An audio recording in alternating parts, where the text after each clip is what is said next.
Hello, and welcome to The Storyteller's Mission with Zena, a podcast for artists and storytellers about changing the world for the better through story. So for the last couple of weeks, we've been talking about negotiations. This is where two characters are engaged in conflict, and they're basically in a power struggle. And that a lot of scenes in your story are ultimately comprised of this very thing. In fact, that's what a scene ought to be made of. Even when people have the same goals in mind, they might have a different idea of how to attain those goals, and therefore there is a negotiation. And so the goal then becomes in each scene to identify the obstacles and to find a way to overcome them. And sometimes the characters will prevail in that, and sometimes they won't, because sometimes their objectives are mutually exclusive. Both characters cannot win because they're after two totally different things. So in the last episode, I started talking about what happens if there's multiple characters in a scene. And I briefly touched on this and said that if there are multiple characters in the scene, generally speaking, the scene has to be divided into the individual moments with those particular people with which the main character is engaging to address the obstacles that have to do with their relationship, and then turn and address the obstacles that have to do with this relationship, and then turn and address the obstacles in this relationship. And that is often true if it's a truly multi-character situation. However, there's another type of thing that we haven't discussed that I want to bring up here that can often be helpful in your own stories. Because there are a lot of scenes that involve other characters. Scenes involving more than two characters generally place the other characters in a position where they are sort of being recruited by the other two characters to form an alliance of some sort. In other words, they're placed in between the characters, and both characters use those other people to try to bolster their position. They're trying to get them to agree with their position. They're trying to get them on their side. They're trying to bribe them. They're trying to do all these things. They're using the additional characters in the scene as a negotiation to prove their point or to get their victory or whatever the case may be. And by the way, this is true in real life too. In fact, this is one of the things that drives me bonkers. It was all too common in my family of origin when two people were in a conflict for then those two people to start calling everybody else in the family to try to get them on their side, to bolster their position, to show agreement, to win over the other person. And it's a very dysfunctional practice in a lot of ways because you're using those people as props to win in an argument. But this is something we see happen in real life, right? This is why, though it is terrible when a husband and a wife get a divorce and all of a sudden those kids become objects over which they wage their battle.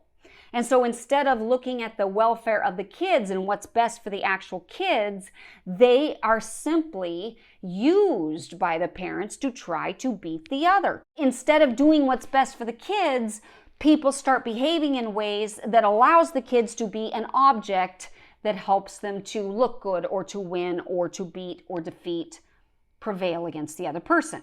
It's something we have to resist in real life. In real life, we should not be participating in this. It's called triangulation. It's a terrible practice. Psychologically, it does a lot of damage. It causes a lot of breaching of relationship because there is betrayal beneath it. And it's an attempt to polarize people's positions and divide. It's really not a healthy practice. However, that said, this is what happens. This is a default position. We tend to want to get other people on our side. Now, we might try to pretend that we're only consulting those other people to see if our position is legitimate, but really, we're trying to get them to back us up and to tell us, yeah, you're right, that other person's wrong.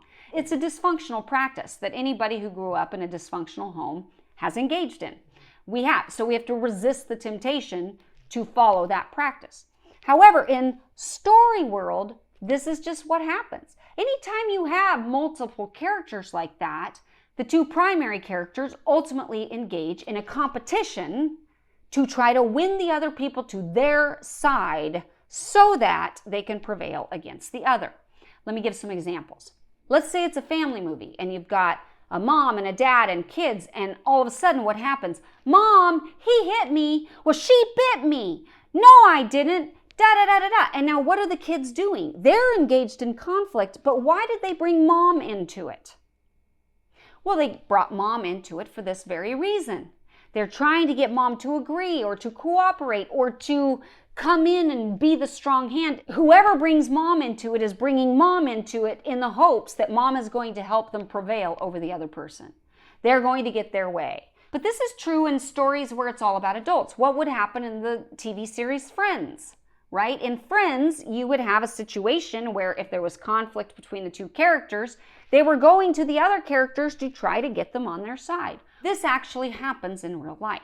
Now, the reason this is important, besides the fact that it's just interesting on a number of psychological levels, is because this is something you can use in your story if you understand what's really going on. This is a technique. This is something you craft. And as I attempted to argue previously, many times, if you can introduce an object in story that the characters now have to fight over, then you can reveal the true issues beneath the surface of those characters. So, for example, I remember in my first marriage to my husband, one time we were heading out the door, and I don't even remember what the fight really was about, but it was about a can of Pepsi. We essentially were fighting over this can of Pepsi. And I kind of vaguely remember it was like, I wanted a Pepsi. I'd gone back in the house to get it because I really wanted a Pepsi, but we were already late to the meeting, and he thought it was very selfish of me to go get a Pepsi, but I was just running back in, and so I thought it was fine, and the next thing you know, we're fighting over this can of Pepsi, but we're not really fighting over the can of Pepsi. What we were really fighting about was his perspective that I was constantly making us late. I didn't respect other people's time. From my perspective, he was making a big deal out of nothing. He was being controlling. We were fighting about the can of Pepsi, but really what we were fighting about in reality was our deeper issues in the relationship and our problems with how the other person was operating in that relationship. So the point is, when you bring in an object, it can often be the catalyst to allow those deeper issues to be revealed. But the same is true with other people, because ultimately other people then become the object over which the characters are wrestling, and it allows for a deeper revelation of the true issues that they're struggling with without commentary. And this is an important thing because a lot of us will start to spell it out. We'll start to try to make it clear because we don't respect our audience and we're condescending to them and we don't trust that they'll figure it out on their own. But we will. If we saw a scene about the argument over the can of Pepsi, we would understand that they were arguing over deeper issues. And the Pepsi can is just the thing that brought it out. So the bottom line on that regard is that negotiations over other characters are likely to take place whenever there is more than two characters in a scene. And if you don't utilize that, it actually affects credibility because we, on a subconscious level, we're expecting it because it's how it works in real life. And so if you're not aware of that, you might leave that out and the audience might not even be able to put their finger on why the scene didn't ring true to them. But it might be this, because you didn't take advantage of what we do in real life, which is try to win people over to bolster our position. And maybe it's because you're not adequately having people engage in the battle over power over the other person. And so both of these things ultimately are meant to serve you in the story so that you can make your story more believable, more realistic, more credible, more convincing to the audience. Now, in addition to arguing or negotiating over people and objects, another big thing that people often negotiate over is space. Space. And what I mean is actually the physical space, right? So if you've ever had kids, for example, I call shotgun. And there's this rule, right? There's this rule in Kid Zone that if you call shotgun, you get the front seat. I don't know how that rule came to be, but it is. And maybe the other one says, no, I wanted to sit in the front. Too bad, I called shotgun. But they're basically negotiating over space. Or, Mom, he is over on my side, right? Because we all know there is a line that goes down the middle of the car in the back seat. And if that other person even puts a digit over that line, then the kids are going to go ballistic. Because we're arguing over space, our space. What is ours? Now, this ultimately can take place too when a person is violating either the emotional space or the physical space of another character. For example, true story, one thing that always was disconcerting to me and uncomfortable to me was that my mother, while she was not particularly demonstrative in terms of showing physical affection, she wouldn't like wrap her arms around you and stroke your face and, hold you and hold your hand and put you on her lap or do any of those things. She didn't do a lot of that.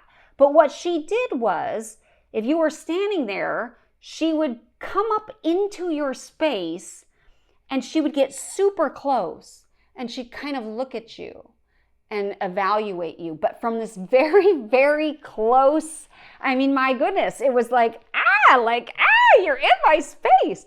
And I felt it, but I wasn't even sure what that was, of course, as a kid, but it was always disconcerting. Well, in that sense, it's a violation of space. She's in my space. It is a power move because she's violating the space on purpose to show that she can. And she's the parent and I'm the child. And sometimes it was even funny. Sometimes we would laugh. I'd be like, Mom, you're a little close, right? Like a violation of the space. But it shows the dynamic of relationship. And you can have characters do that, where they're violating either a physical space or an emotional space. So an emotional space might be if you've got a scene with a boyfriend and a girlfriend and they're new in a relationship or something, and maybe she's spilled something on her shirt and she goes to the bathroom and tries to scrub it off or something, but then she comes out of the bathroom wearing his t-shirt. And he's like, you're wearing my t-shirt. Yeah, it looks pretty good, don't you think? But it's my t-shirt. Yeah, I know, it looks pretty good. What's the problem? Is there a problem? Well, you didn't ask. I'm supposed to ask if I wear a t-shirt. I just got ketchup on my shirt or whatever the case may be.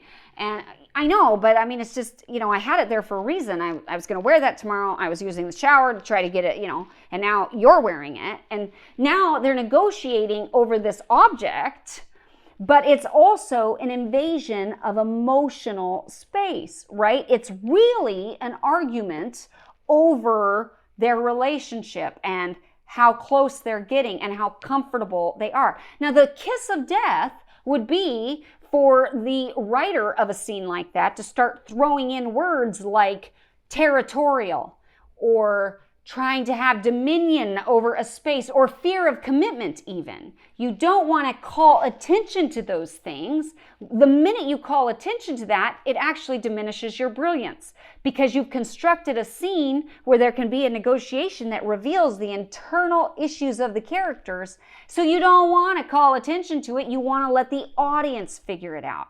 Your job as a writer is to create a dramatic situation, put it on display, whether it be in the novel, on stage, or on the screen. You create the dramatic situation, you put it on display, and you let the audience interpret what it means. Don't comment on your own work. You will undermine your own brilliance. Now, going along with this principle of space, there's another concept that's worth mentioning, which is really when you're interested in matters of space, it's usually about a fear of invasion. It really is a territorial thing because your space is being invaded. So this is a thing that you can use. This is a tool. If you understand that a lot of these fights, a lot of these negotiations are really a matter of territory being invaded and one character feeling like the other person has invaded them, now you can all of a sudden create a more dynamic scene. That if you didn't acknowledge that, it wouldn't be as realistic. So let me give you an example. So let's say that I decided to take in a roommate. And I have my house set up, right? I have my house set up. I have this, I have that. Everything has its place. I'm very much a everything has its place type person. And also, I kind of don't change things. Once it's set up, I don't necessarily go around changing it. I like it to stay consistent. Why fix it if it ain't broke? But let's say I have somebody come in and they have different tastes or they have a different perspective of how something should go. And so they change that thing. And I'm like, okay, now it's causing me a little tip, but it's not a big deal, so I'm not going to bring it up. And then the next thing you know, they change the way that they're loading things in the dishwasher. Well, I mean, come on, there's a particular way, right? Anybody who has a dishwasher knows there's the right way and the wrong way to load your dishwasher. And so if this person comes in and starts loading it differently, then, it feels like someone's invaded. Or maybe they change the dishes around. Or maybe they start putting up paintings or they put up art in places that you didn't decide on, and it's your space. And yet you've invited this person in, they are a roommate, they should have that right, but you feel invaded. Okay, that is a territorial issue. It is an invasion over space. So what you would do is you would try to construct scenes that showed these sorts of aspects. And what it really shows is their own personality, right? It shows their own personality. And it reminds me of the scene from The Odd Couple, where they've had all these problems. Oscar and Felix have had all these problems in their relationship. And at one point, whichever one of them comes out with this plate of pasta and he sits down at the poker table to start eating it. And the other character, I think Oscar, says, don't eat your spaghetti at the poker table, right? Because he's the man's man. He wants to be able to play his poker without spaghetti stains on the table. And so Felix says, it isn't spaghetti, it's linguine. At which point, Oscar marches over, picks up the plate, throws it on the ground and says, now it's garbage.